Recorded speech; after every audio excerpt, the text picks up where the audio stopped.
trend.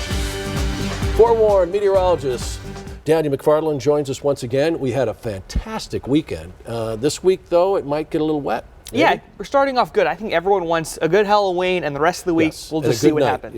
Yes. Trick-or-treating. Yep, so this evening is going to be great, Sean. But yes, later on this week, we are going to have good chances of rain, mostly towards the end, and cooler temperatures moving in. But as of right now, we're sitting at 80 degrees. We're seeing some very dry air and calm winds. And I know some of you might be worried about it being too windy for certain costumes.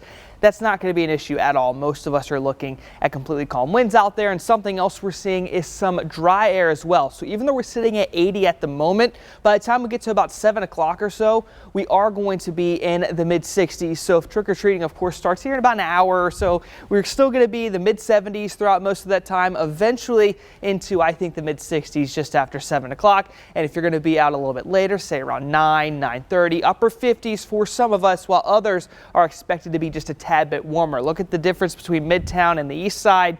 That's all because of the dry air that we have in place. And let's go ahead and check out a few more names that we have across Arizona. You do see Wolf Hole. That is going to be closer towards the Grand Canyon, a little bit cooler for them. If you compare that to Prison Camp, though, remember, that's going to be on the way up towards Mount Lemmon.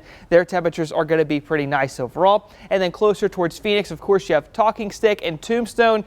I think is going to be the best name across the area here in southern Arizona. And they're looking at some excellent conditions. No matter where you are across the state, just a little bit chilly in some places, like Devil's Highway over there is expecting 33 for early tomorrow. And one reason why we had such dry air that allowed for the cooler temperatures has everything to do with this high pressure center right here. It's basically right over Tucson right now, but over the next couple days, it's going to be moving on out of here. Now, if it gets far enough away, that's going to allow this low closer towards San Diego to move over near Tucson.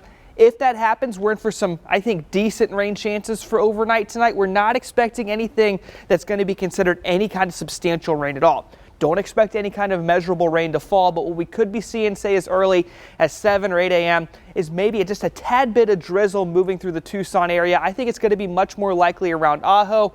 And as we get into Tuesday evening, majority of us are just going to be expecting cloudy skies with just a passing shower being possible with just some light rain, but it is something to note. The bigger thing that you need to keep an eye on for tomorrow is going to be the winds, especially if you're over in western Pima County. So Ajo and Sells might be as high as, say, 25 miles per hour for those wind gusts. Closer towards Cochise County, typically you'd see them a tad bit higher. I'm not really expecting the real strong winds for them until you get into Wednesday afternoon.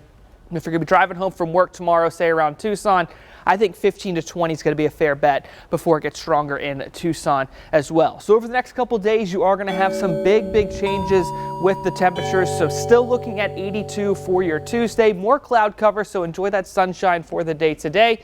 You're looking at a low of 53 for overnight tonight, 79 for Wednesday thanks to that low pressure center.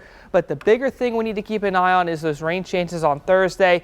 Could have some areas get as much of a 1/4 of an inch of rain, 10% chance of rain carrying on over into Friday, Sean. But the one thing I'm seeing is those temperatures. You see 62 on Friday for us. There's going to be some areas in Cochise County that could see snow.